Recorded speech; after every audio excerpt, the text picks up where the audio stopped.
So my name is Greg Talmage, and my question is, what is your idea about complete ignorance? That is, if you don't know something, you won't look for it.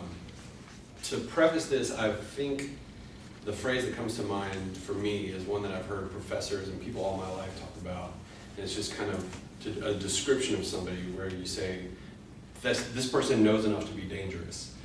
And I think what that describes is you have somebody who really hasn't mastered something, but they believe that they know something about a subject. And so they attempt to do something that they really shouldn't do. I think about people that try and run electricity in their own homes, for instance, and they don't call an electrician because they know a little bit about electricity, but they don't really understand what they're doing.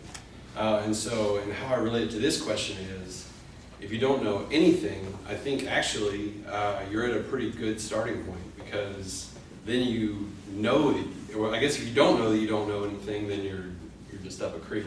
But if you're approaching a subject and you look at something that is a completely foreign and unknown thing to you, then you're in a place where you at least can ask questions. And I think as engineering students, one of the things that we are supposed to be taking from our education here is the ability to ask questions, because when we get out in our real world jobs, we're not going to be given the question. It's not going to be, go to question 13 in chapter 5 of your heat transfer book, and that's what you're going to do today on your job.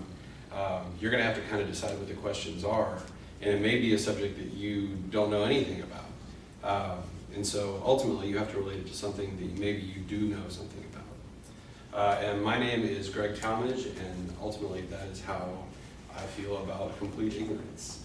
Thank you.